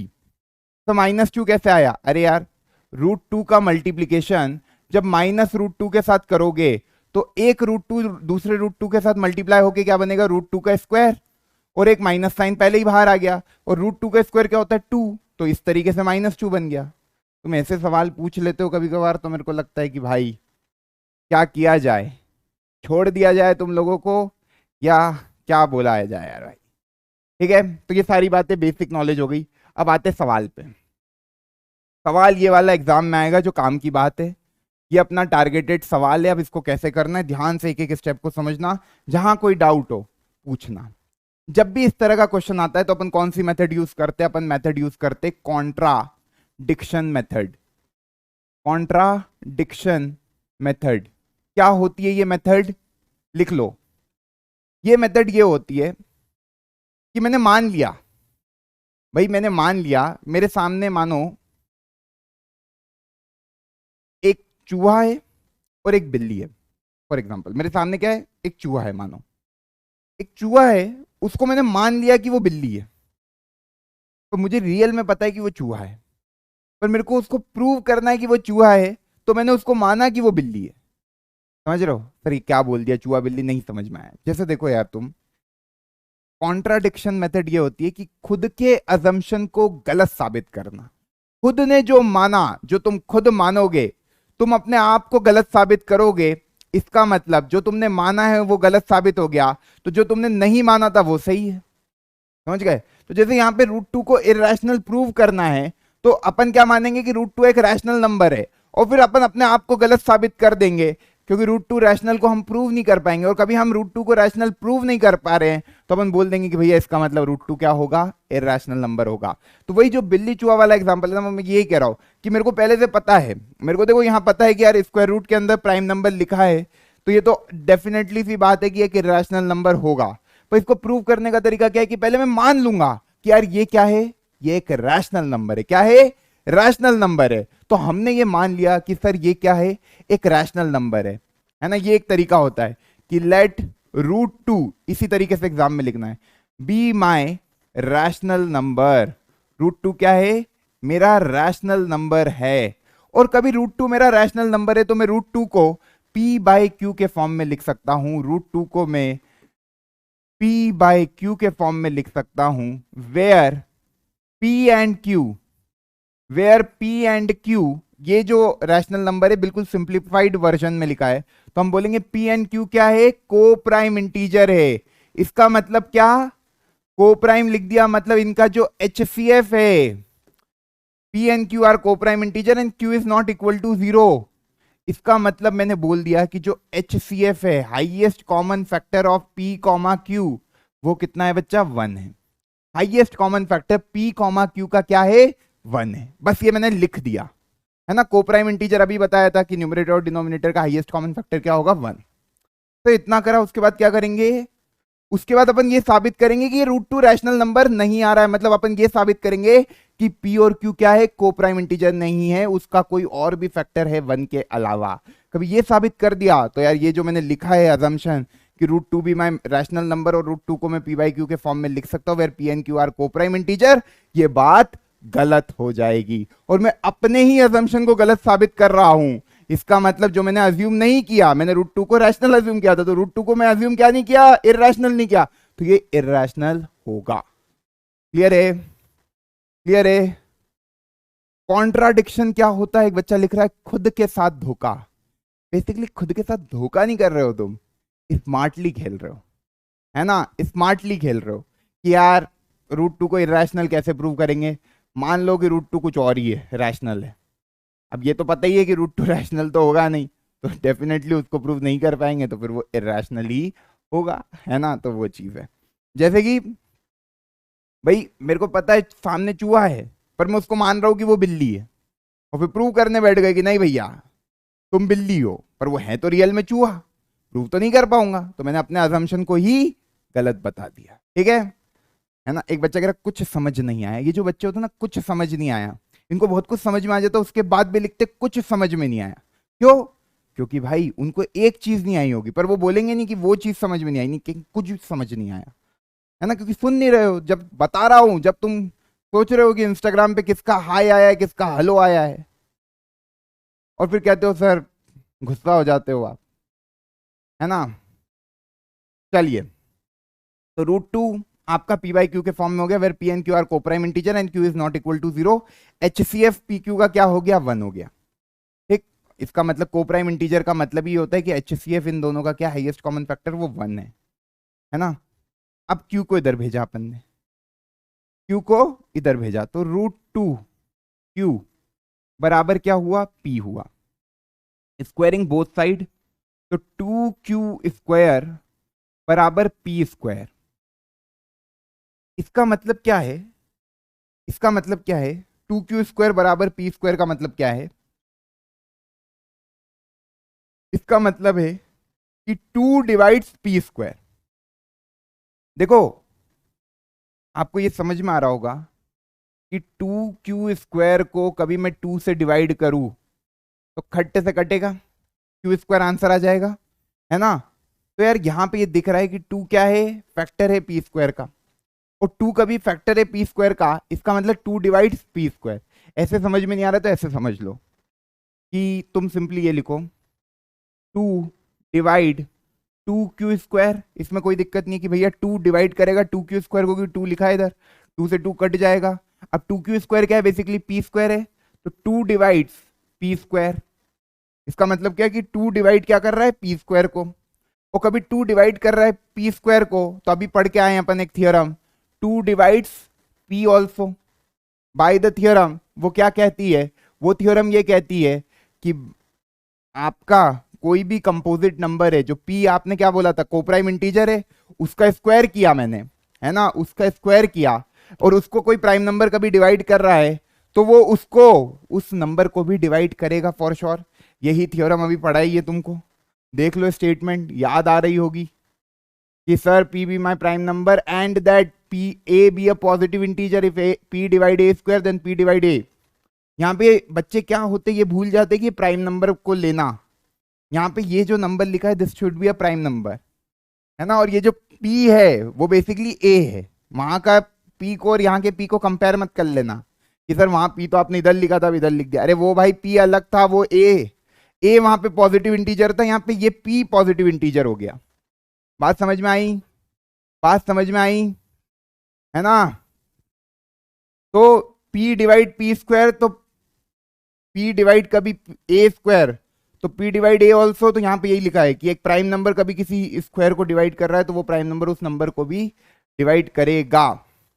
अब कभी ये ऐसा है तो मैं यहाँ पे लिख सकता हूं क्या कि सर P बराबर कोई भी नया कांस्टेंट ले लिया मैंने, मानो 2k, है ना, क्योंकि P क्या है, P एक नंबर है, उसका 2 क्या है, एक फैक्टर है, तो 2 is a factor of P, तो मैं लिख सकता हूँ P बराबर 2k, और इधर स्क्वायरिंग करी तो यहां से आया मेरा P स्क्वायर बराबर 4k स्क्वायर। ये वाली स्टेप सबको समझ में आई। कभी 2 डिवाइड P को कर रहा है, कभी 2 डिवाइड कर रहा है P को, मतलब 2 क्या हो गया, this implies 2 is the prime factor of P, और कभी 2 प्राइम फैक्टर है P का, P कोई नंबर है उसका प्राइम फैक्टर है, तो P को आप 2 इंटू कोई इंटीजर के फॉर्म में लिख सकते हो, where k is any integer, where k क्या है, k is some integer, k क्या है, सम इंटीजर है ना। अब स्क्वायरिंग कर दी, स्क्वायरिंग करी तो पी स्क्वायर बराबर 4k स्क्वायर आया, और पी स्क्वायर की वैल्यू यहां से रख दूं कभी 2q स्क्वायर, तो पी स्क्वायर की वैल्यू मैंने रख दी 2q स्क्वायर बराबर 4k स्क्वायर। ओ भाई q स्क्वायर किसके बराबर आ गया, 2k स्क्वायर के बराबर आ गया। सर मचा दिया, एकदम भौकाल तरीके से मचाया है, देख लो ध्यान से, q स्क्वायर क्या आ गया भैया, q स्क्वायर आ गया 2k स्क्वायर के बराबर। इसका मतलब क्या है, वापस से देखो, मैं कह सकता हूं 2 divides 2k square, it implies 2 divides 2k square की वैल्यू क्या है, q स्क्वायर, और कभी 2 डिवाइड q स्क्वायर तो 2 डिवाइड q ऑल्सो। अब 2 डिवाइड कर रहा है q को और 2 डिवाइड कर रहा है p को, यार ये दोनों बातें तो ये बता रही है कि 2 is the common factor of p and q, पर p और q को तो हमने कोप्राइम माना था, जिसका कॉमन फैक्टर केवल 1 है, उसका हाईएस्ट कॉमन फैक्टर ही 1 है, वही कॉमन फैक्टर है, तभी तो वही हाईएस्ट कॉमन फैक्टर बना। तो यार ये तो 2 आ गया इनका कॉमन फैक्टर, यहां पे दिस इंप्लाइज, यहां पे लिखोगे तुम इसके बाद, this implies 2 is the common factor, this implies 2 is the common factor of both, common factor of both P and Q। मेरे ख्याल से सबको पूरी तरह से चमका होगा, एक बार चैट में लिख देना यार, दिल से खुशी मिल जाएगी, कभी सारी बातें समझ में आई। पहली बार में नहीं आता है ये समझ में बच्चों को, इसीलिए मैं 1-2 सवाल और कराऊंगा ताकि ये दिमाग में फिट हो जाए। सर के कहां से आया समझ नहीं आया, ए मेरे भाई, ओ मेरे भाई, ये के कहां से आया, तुम एक चीज देखो, इससे ये समझ में आ गया कि 2 डिवाइड P। अब देखो यार, कभी 2 डिवाइड कर रहा है P को, मतलब इसको ऐसे समझो कि 2 पूरी तरह से डिवाइड कर रहा है P को, हाँ सर पूरी तरह से डिवाइड कर रहा है, तो यार P अब आपका क्या हो गया, डिविडेंड, 2 क्या हो गया, डिवाइजर, तो कुछ भी क्वोशंट तो आएगा ना सवाल में, तो हमने लिख दिया P बराबर 2k, और रिमाइंडर तो 0 आएगा क्योंकि कंप्लीटली डिवाइड कर रहा है 2, तो यहाँ पे 2k प्लस 0 नहीं लिखता, सीधे मैंने 2k लिख दिया। अब कुछ बंटियों को डाउट आ गया, सर ये k क्या है, अरे k क्वोशंट है, जब इधर 2 डिवाइड P कर रहा हूं तो 2k कोई क्वोशंट आएगा ना, कोई इंटीजर, तो इस तरीके से एक नया वेरिएबल तो आएगा। बहुत इजी था, बहुत सिंपल था, एकदम चमका, एकदम चमका। अरे एक बार वापस से देख लेंगे, एक बार वापस से देख लेंगे, तुम कहो तो एक बार, तुम कह दो बस एक बार कि सर थोड़ा बहुत आ गया, के कोई भी रैंडम वेरिएबल है। अरे यार जब तुम कह रहे हो 2/p, है ना, 2/p मतलब क्या कह रहे हो कि 2 एक प्राइम फैक्टर है p का, 2 कंप्लीटली डिवाइड कर रहा है p को, समझ रहे हो? ये क्योंकि वो थ्योरम बोलती है कि 2 कभी डिवाइड कर रहा है p² को, तो 2 डिवाइड करेगा p को भी। तो p को जब 2 डिवाइड कर रहा है तो ये p क्या हो गया, डिविडेंड, और 2 क्या हो गया, डिवाइजर। समझ पा रहे हो? ये थोड़ा सा ना नोटेशन के कारण डाउट हो रहा होगा तुम, है ना। एक बार वापस से देखते, एक बार वापस से देखते हैं, एक बार पूरा वापस से देखते हैं। यहां तक हो गया, this implies 2 is the common factor of both p and Q, क्योंकि ये क्वेश्चन डेफिनेटली आता ही आता है, इसलिए मैं इतनी बार रिपीट कर रहा हूं। तो दो कॉमन फैक्टर हो गया पी और क्यू का मतलब क्या हो गया भैया, this implies 2 is the common factor of both p and q, hence our assumption is wrong, क्योंकि हमने क्या बोला था, पी और क्यू को प्राइम इंटीजर है। तो hence this contradicts, hence this contradicts our assumption, मेरे अजम्पशन को कॉन्ट्राडिक्ट कर दिया इस स्टेटमेंट ने। देयरफॉर √2 क्या होगा, एक इर्रेशनल नंबर होगा। ठीक है, अब सर इतनी बातें तो लिख देंगे, एक बार बता दो कि ऐसा सब क्यों किया। एक बार वापस से सुनते हैं। कॉन्ट्राडिक्शन मेथड समझ में आई कि खुद के अजम्पशन को गलत साबित कर देना। एक बार वापस से बता रहा हूं, सारी बातें ध्यान से सुनेंगे सारे बच्चे, एक बार मेरी तरफ देखो। पहली चीज, मैं जो जो बोल रहा हूं उसके पीछे फैक्ट दे रहा हूं, वो फैक्ट को आपको बारीकी से सुनना है कि मैं ऐसा क्यों लिख रहा हूं। कॉन्ट्राडिक्शन मेथड, पहली बात, ये जो पहला शब्द लिखा है इसको समझने में तो कोई दिक्कत नहीं है। खुद के अजम्पशन को गलत साबित करेंगे, ये वो मेथड है कि सामने बिल्ली बैठी है, आपको भी पता है कि सामने बिल्ली बैठी है, पर आप उसको अज्यूम करोगे कि वो चूहा है ना, और फिर खुद को गलत साबित करोगे क्योंकि सामने तो बिल्ली बैठी है, तो आप खुद को गलत कर रहे हो। वो मेथड कहलाती कॉन्ट्राडिक्शन। यहां पे क्या बोल रहा है कि √2 एक इरेशनल नंबर है, ये प्रूव करना है, तो हम मानेंगे कि √2 एक रैशनल नंबर है, और फिर ये जो हमने माना इसी को हम गलत साबित कर देंगे। तो रैशनल नंबर को हम जब सिंप्लीफाइड फॉर्म में p/q के फॉर्म में लिखते हैं तो हम ये बोलते हैं कि p और q क्या होंगे, कोप्राइम इंटीजर होंगे। p और q क्या होंगे, कोप्राइम इंटीजर होंगे, और q क्या होगा, नॉट इक्वल टू 0 होगा, है ना। q क्या होगा, नॉट इक्वल टू 0 होगा। तो p/q के फॉर्म में लिख रहे हैं, तो यहां पे अपन को पता है कि इनका जो कॉमन फैक्टर है वो केवल 1 है, उसके बाद इनका कैंसिलेशन हो ही नहीं रहा है। तो फिर p को हमने इधर पहुंचा, मतलब q को इधर पहुंचाया, तो √2q बराबर p, स्क्वायरिंग करी तो ये पहली चीज बनी कि p² बराबर क्या है, 2q²। इसका मतलब क्या है कि इसका मतलब है कि यार 2 डिवाइड कर रहा है 2q² को, 2q² क्या, p², तो 2 डिवाइड कर रहा है p² को। 2 किसको डिवाइड कर रहा है, p² को। कभी 2 डिवाइड कर रहा है p² को, तो एक प्राइम नंबर कभी किसी नंबर के स्क्वायर को डिवाइड कर रहा है, तो उस नंबर को भी एक वो प्राइम नंबर डेफिनेटली डिवाइड करेगा। यही थ्योरम पढ़ के आए हैं। तो 2 कभी डिवाइड कर रहा है p² को, तो 2 डिवाइड करेगा p को, तो 2 क्या हो गया, प्राइम फैक्टर हो गया p का। और कभी 2 प्राइम फैक्टर हो गया p का, मतलब 2 क्या हो रहा है, कंप्लीटली डिवाइड कर रहा है p को, तो ये हो गया डिवाइजर, ये हो गया dividend. Dividend is equal to divisor into quotient plus remainder, तो 0 आएगा क्योंकि कंप्लीटली डिवाइड कर रहा है। तो k मेरा क्वोशिएंट है, where k is my any integer, तो p को मैं 2k के फॉर्म में लिख सकता हूं, बिल्कुल लिख सकता हूं।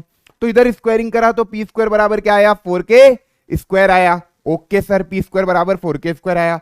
अब p² की वैल्यू क्या रखी, यहां से तो की p² की वैल्यू 2q², ये जहां p² था वहां लिख दिया 2q² बराबर 4k²। अच्छा, 2 से डिवाइड करेंगे तो ये आ जाएगा q² बराबर 2k²। अब हमको पता है 2 डिवाइड 2k², तो 2 डिवाइड q² ऑल्सो। समझ में आ गई? यहां पे देखो 2 डिवाइड 2k², ये 2k² को 2 डिवाइड कर रहा है ना, 2k² को 2 डिवाइड कर रहा है, पर 2k² की वैल्यू क्या है, q², तो 2 डिवाइड कर रहा है q² को भी, तो q को भी 2 डिवाइड करेगा। यहां पे इसके आगे मैंने यही लिखा है। ओ भाई, अब आ गया समझ में? सही बताओ ईमानदारी से, सर 2p को कैसे डिवाइड किया? ओ भाई, अब नहीं आया होगा तो मैं आपसे माफी चाहूंगा। ये मेरी मैक्सिमम कैपेसिटी थी जिससे मैंने आपको, बोर्ड नहीं दिख रहा ओ मेरे भाई, किसको बोर्ड नहीं दिख रहा है? सर 2p को कैसे, पूछ लो, और कोई डाउट दिमाग में होगा किसी और बच्चे के, कुछ और डाउट? है ना, पप्पू कॉन्सेप्ट था। तो पूरा नहीं दिख रहा बोर्ड, पूरा नहीं दिख रहा, क्या नहीं दिख रहा भाई, क्या नहीं दिख रहा, ये कट गया क्या, क्यों कट गया क्या? चलो आओ, एक दो सवाल और करते हैं, है ना। शो करना है कि 5√2 5√3 क्या है, एक इरेशनल नंबर है। और जब भी इस तरह के सवाल आएंगे ना तो गिवन होगा ऑलरेडी कि √3 क्या है, एक इरेशनल नंबर है। गिवन दैट कि √3 इज एन इरेशनल नंबर, मतलब तुमको ये नहीं प्रूव करना है वापस से कि √3 को इरेशनल नंबर प्रूव करो, तरीका वही है, सेम टू सेम तरीका वही है। एक बच्चा कह रहा है सर √2 को a/b के फॉर्म में भी लिख सकते हैं, बिल्कुल लिख दो यार, इंटीजर मतलब देखो वेरिएबल तुम कुछ भी ले सकते हो, मैंने p/q लिया, तुम्हारा मानो a/b लो, तुम्हारा मानो c/d लो, तुम्हारा मानो x/y लो, जो तुमको लेना है लो, कोई दिक्कत नहीं है ना। तो 2 कॉमन फैक्टर है, मेन कंसेप्ट ये समझो कि 2 q का भी फैक्टर आ गया, है ना। This implies 2 is the prime factor of q, 2 prime factor है इस स्टेटमेंट से q का भी, है ना, और 2 प्राइम फैक्टर है p का भी, तो 2 कॉमन फैक्टर हो गया, 2 is the common factor of both p and q। तो ये कॉन्ट्राडिक्ट कर रहा है हमारा अजम्पशन, हमने तो क्या माना था कि p और q क्या है, को प्राइम इंटीजर है, उनका कॉमन फैक्टर 1 के अलावा कुछ हो ही नहीं सकता है, समझाइए ना ये बात। तो ये बात अपनी गलत साबित हो गई।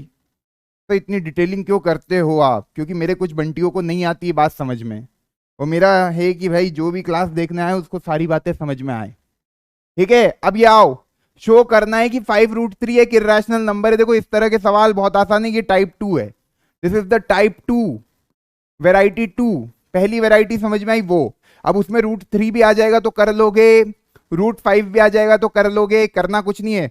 √3 बराबर देखो यहां पे कभी आता कि भैया प्रूव करो √3 को इरेशनल, तो वही तरीका कि √3 को लिखते p/q, फिर इसको पहुंचाते उधर, √3q बराबर p स्क्वायरिंग, p² बराबर 3q स्क्वायर। इसका मतलब ये हुआ कि 3 डिवाइड्स 3q², इसका मतलब 3 डिवाइड्स p², तो 3 डिवाइड्स p ऑल्सो। अब 3 डिवाइड p हो रहा है तो p बराबर क्या हो गया, 3k, स्क्वायरिंग कर दो, p² बराबर 9k², p² की वैल्यू कितनी है 3q², क्योंकि यहां से पुट कर दोगे 9k², ये आ गया भैया q² बराबर 3k²। अब ये पता है कि 3 डिवाइड 3k², तो 3 डिवाइड q², तो 3 डिवाइड q। अब 3 डिवाइड कर रहा है q को भी, 3 डिवाइड कर रहा है p को भी, तो 3 कॉमन फैक्टर हो गया p और q का। तरीका समझ में आया, प्रोसेस वही की वही है। 5 होता तो उस केस में 5 आ जाता आपका कॉमन फैक्टर। क्लियर है, अप्रोच समझ गए, अप्रोच समझ गए कि ये यहां पे जो p² की वैल्यू निकलती है फिर ये चलना है, ये समझ में आ रहा है। 3 डिवाइड 3q², 3 डिवाइड p², है ना। बिट्टू मेरे जैसा दिखता है क्योंकि मैक्सिमम बच्चे उस बिट्टू जैसे हैं जो चिंतन में ही रहते हैं कि क्या हो रहा है ये संसार में, है ना।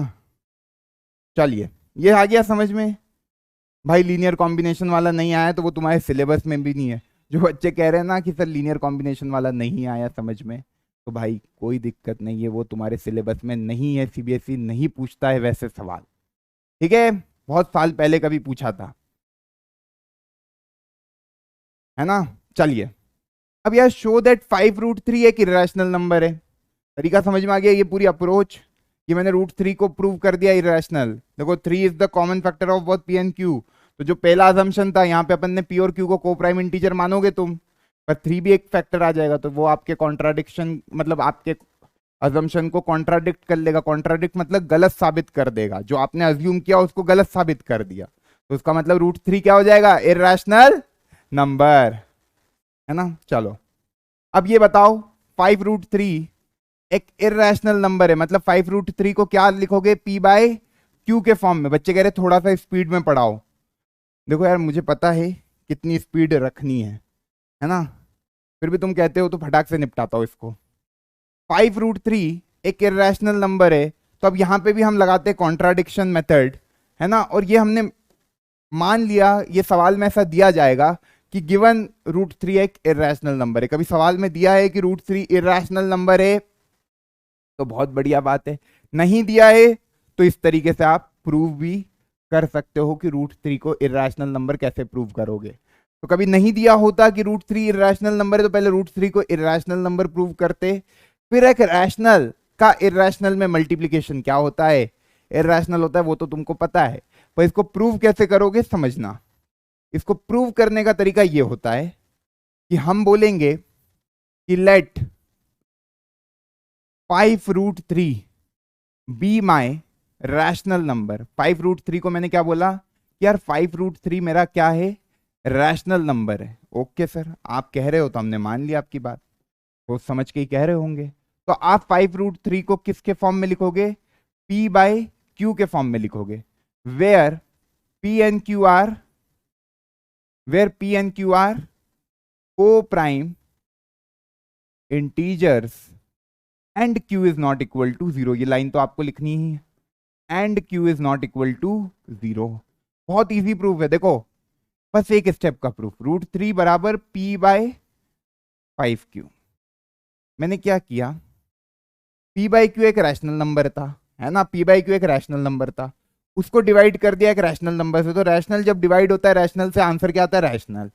इधर क्या है बच्चा, एक रैशनल है ना। आरएचएस में क्या है, एक रैशनल है। एलएचएस में क्या है, एक इरैशनल है। कभी इरैशनल नंबर रैशनल नंबर के बराबर हो सकता है क्या, नहीं हो सकता। 2 स्टेप का प्रूफ था ये। तो दिस कॉन्ट्राडिक्ट अवर असम्पशन कि 5 रूट थ्री को हमने रैशनल माना था, which is not a rational, it is an irrational number. फिर क्या कर दिया, वापस से सुनो, मैंने बोला 5 रूट थ्री को P बाई Q के फॉर्म में लिख सकते क्योंकि हमने माना है वो रैशनल नंबर है। बिल्कुल माना है आपने, तो आप लिखोगे ही। अब मैंने क्या करा कि भैया, मैंने अभी तुमको बताया कि कभी कोई रैशनल नंबर को डिवाइड करे रैशनल नंबर से, P बाई Q एक रैशनल नंबर है। अब एक रैशनल नंबर को मैं डिवाइड कर रहा हूँ रैशनल नंबर से, तो वो क्या आता है, एक रैशनल नंबर। तो P बाई Q को कभी मैंने डिवाइड करा 5 से, तो मेरे को एक रैशनल मिलेगा। इधर RHS तो मेरे को दिख रही है बाय डिफॉल्ट रैशनल, पर मैंने अभी रूट थ्री को क्या प्रूव किया था कि वो एक इरैशनल नंबर है। क्वेश्चन में दिया है कि रूट थ्री एक इरैशनल है, ये एक रैशनल है, ये एक इरैशनल है। इधर कैसे प्रूव करोगे, यहां पे लिखना when rational number divides rational number we will get rational number only. When rational number divides rational number the result will be rational number. Non zero के लिए ना, नॉन जीरो लिख देना, यहाँ पे कोई भी जीरो तो नहीं है, दिख रहा है तुमको। P एंड Q को प्राइम इंटीजर है, Q not equal to zero है, तो नीचे कोई जीरो है नहीं। तो when non zero rational number divides rational number the result will be, the answer will be rational number only. ठीक है सर, इतनी डिटेलिंग क्यों, क्योंकि ये सब डाउट बन जाते हैं फिर बच्चों के जब रिवाइज करते। ये सब अच्छे से उतार लेना अपनी नोटबुक में। तो कभी भी एक रैशनल नंबर को डिवाइड करते रैशनल नंबर से, एक रैशनल नंबर आता है, तो रैशनल नंबर कभी भी इरैशनल नंबर के बराबर नहीं हो सकता। दिस इज नेवर पॉसिबल, है ना। The above equation is impossible, the above equation is not possible, hence our assumption is wrong। लिख देना, hence our assumption is wrong। जो हमने अज्यूम किया था वो रॉन्ग था, तो फिर हमारे ही assumption को गलत साबित करना था। ठीक है, ये तुमको 2 नंबर 3 नंबर आराम से देके चला जाएगा। ठीक है, ओके, अगला देखती है वैरायटी। ये टाइप 3 की वैरायटी है, ये भी बहुत बेसिक है, सबसे बड़ी वैरायटी वही थी फर्स्ट वाली। अब ये कह रहा है शो करो 3 प्लस रूट 7 क्या है, एक इरैशनल नंबर है। यहां पे भी मान लो कि गिवन है, गिवन दैट रूट 7 क्या है बच्चा, एक इरैशनल नंबर है। कभी ये नहीं लिखा होता कि रूट 7 एक इरैशनल नंबर है, ये नहीं लिखा होता, तो फिर आपको प्रूव करना पड़ता कि रूट 7, पहले आप प्रूव करो कि वो एक इरैशनल नंबर है। यहां पहले से लिखा है, मानो कि given that root 7 is an irrational number, ये सवाल में ही मैंने लिख दिया। मानो नहीं लिखा होता तो क्या करते, तो पहले आप ये बोलते let root 7 be my rational number, उसका प्रूफ देख लो। वैसे वो तो तुम खुद ही कर लोगे, क्या करोगे, रूट 7 बराबर P by Q, where P and Q are coprime integers and q is not equal to 0। Sir पूरा चमक गया, तो डीएचए पूरा कर लेना सॉल्व, इसी तरीके से लिखना है एग्जाम में। And q is not equal to 0। अच्छा सर इसको पहुंचाओगे इधर, बिल्कुल पहुंचाएंगे। फिर क्या करोगे, स्क्वायरिंग करोगे? हाँ करेंगे, क्योंकि ये अंडर रूट को गायब करना है। तो 7q² बराबर क्या हो गया, p²। फिर लिखोगे 7 डिवाइड 7q², तो 7 डिवाइड ये 7q² की वैल्यू क्या है, p² के बराबर, तो 7 divide p², this implies 7 divide p bye theorem जो पड़ी है। तो 7 डिवाइड p मतलब p बराबर 7 क्या हो गया, एक डिवाइजर हो गया है ना। तो 7 इंटू कोई कांस्टेंट आ रहा है मानो k प्लस 0, तो p को आप 7k के फॉर्म में लिख सकते हो। और आपने ऐसे लिखा तो स्क्वायरिंग करोगे तो p² बराबर क्या आ जाएगा, 49k²। p² की वैल्यू कितनी है, 7q² बराबर 49k²। q² बराबर क्या हो गया, 7k²। मतलब क्या हो गया सर, इसका मतलब ये हो गया कि 7 डिवाइड 7k², दिस इंप्लाइज, इसके बाद 7 divide q², this implies 7 divide q। तो 7q को भी डिवाइड कर रहा है, 7p को भी डिवाइड कर रहा है, तो 7 क्या हो गया, कॉमन फैक्टर हो गया p और q का। और हमने तो माना था कि p और q क्या है, कोप्राइम इंटीजर। तो हमारा जो अजम्पशन है वो रॉन्ग हो गया, हेंस √7 क्या हो गया, एक इर्रेशनल नंबर हो गया। अब कुछ बच्चे क्या होते हैं, सर हमने तो √4 को भी प्रूव कर दिया कि वो भी क्या है, इर्रेशनल है। ओ मेरे भाई, ये तभी लगता है जब ये प्राइम नंबर होता है। अब जब तुम √4 का एग्जाम्पल लोगे और ये स्टेप लगाओगे तो उस केस में ये नहीं लगेगा, क्योंकि मेरी बात सुनना, यहां पे जो नंबर लिखा होता है वो क्या होना चाहिए, प्राइम नंबर।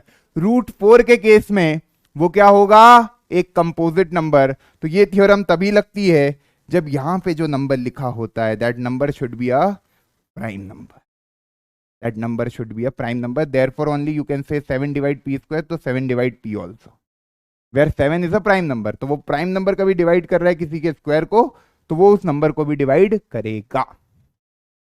हो भाई क्लियर है, बस खत्म कर रहे है ना। ये चीज आ गई, एक क्वेश्चन और कराएंगे इसकी वैरायटी का।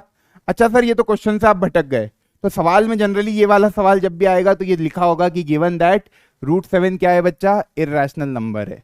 अभी ये लिखा हुआ है तो इतना सब करने की कोई आवश्यकता नहीं है। यहाँ पे क्या लिखोगे, hence our assumption is wrong. √7 आपने क्या प्रूव कर दिया, hence our assumption is wrong. ये सब लिखना आपको आ गया होगा।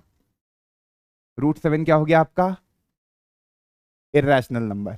अब देखो ये वाले क्वेश्चन को देखा तो सर 3 + √7 है ना, इसको हमने बोला let 3 + √7 be my rational number, क्योंकि उसको इर्रेशनल प्रूव करना है तो इसको क्या मान लिया, रैशनल। अब ये रैशनल है तो 3 + √7 को आप किसके फॉर्म में लिखोगे, p/q के। इस +3 को उधर पहुंचाओगे तो क्या होगा, p/q - 3। यहाँ पे वो सारी बातें लिख देना, where p and q are coprime integer and q is not equal to 0। तो ये आ गया। अब मुझे एक चीज बताना, RHS को देखूं तो एक रैशनल नंबर p/q एक रैशनल नंबर है ना।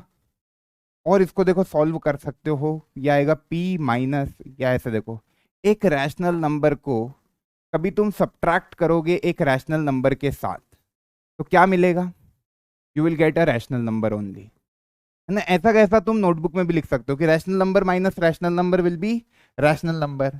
पर इधर क्या है, इर्रेशनल नंबर, इधर क्या है, इर्रेशनल नंबर।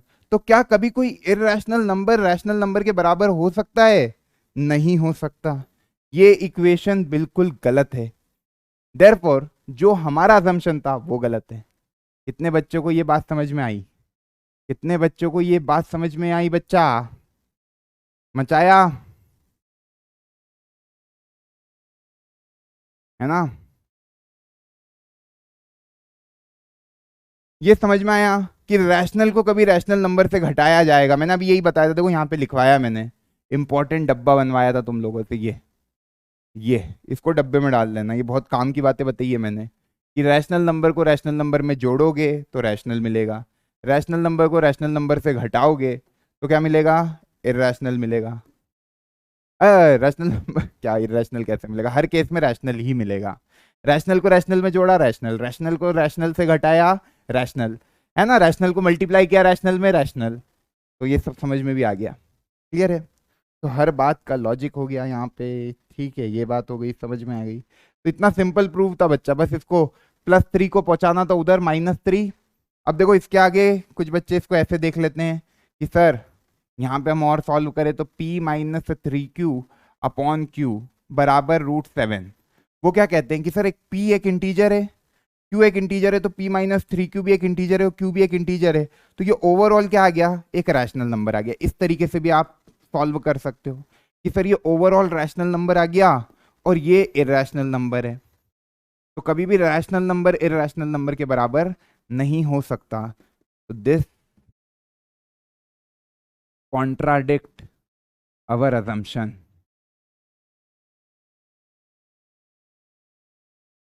हमने जो अज्यूम किया वो बिल्कुल गलत किया, ठीक है? ये लास्ट क्वेश्चन है। इस केस का और मिलता है आपको रूट के फॉर्म में, दोनों रूट लगे हुए हो। √2 + √5 को क्या प्रूव करना है? Irrational number. जब भी इस तरह के क्वेश्चन आते तो अपन ये मान लेते कि √2 खुद एक इरेशनल नंबर है और √5 खुद एक इरेशनल नंबर है, ठीक है? अब प्रूव क्या करना है कि √2 + √5 क्या है?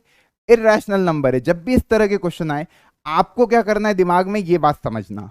अगेन वही तरीका, कॉन्ट्राडिक्शन मेथड। आप बोलोगे लेट √2 + √5 बराबर क्या होगा? p/q, है ना? √2 + √5 क्या होगा? p/q। वेयर p and q are co-prime integer and q is not equal to 0। अब तुम कहोगे ये तो बहुत ही इजी था, इस चैप्टर का सबसे इजी वाला पार्ट लगा मुझे सर। ये बिल्कुल लगना भी चाहिए और ये सबसे ज्यादा स्कोरिंग भी है ना? कुछ बच्चे कह रहे सो बोरिंग यार, तो यार टॉपिक ही बोरिंग है, कुछ दिमाग लगाना ही नहीं है, खुद को ही बेवकूफ बनाना है ना? सिंपल वो एक थ्योरम लगानी है बस, उसमें खेलना है। अब किसी को भी जो तुमको अच्छा लगे इन दोनों में से किसी को भी तुम उधर पहुंचा सकते हो RHS में। किसको पहुंचाए बताओ? √5 को पहुंचा दे, √2 को इधर रख दिया, √5 को उधर पहुंचा दिया, p/q माइनस √5। अब आप क्या करोगे? स्क्वायरिंग कर दोगे, कर दो स्क्वायरिंग, है ना? ठीक है, तो ये हो जाएगा 2, इधर लगाया a-b का होल स्क्वायर, क्या होता है? a² + b² -2ab, क्या हो जाएगा? 2√5, है ना, p/q। ठीक है, ठीक है, बहुत बढ़िया। इस तरीके से हो गया, 2ab पूरा बना दिया आपने, है ना?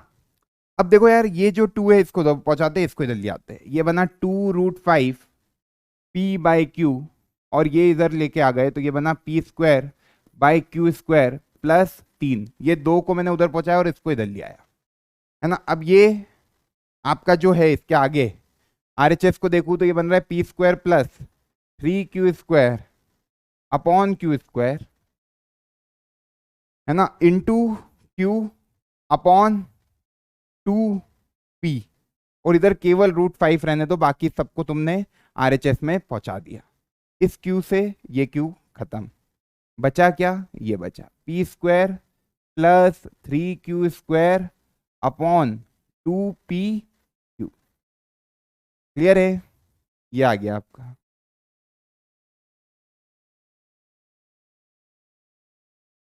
कोई दिक्कत नहीं सर। √5 एक इरेशनल नंबर है और इधर जो कहानी लिखी ये पूरी क्या है? रैशनल नंबर की कहानी। आप देख सकते हो सब इंटीजर है, को प्राइम इंटीजर, p² + 3q², कुछ आएगा इंटीजर अपॉन इंटीजर, ये एक रैशनल नंबर बन रहा है।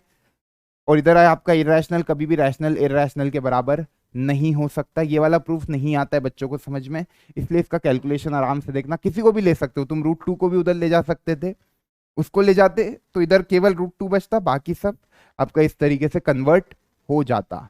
मेन बात है आपको LHS में एक इरेशनल नंबर लेके रखना है। इरेशनल नंबर क्या होता है? स्क्वायर रूट में एक प्राइम नंबर, ठीक है?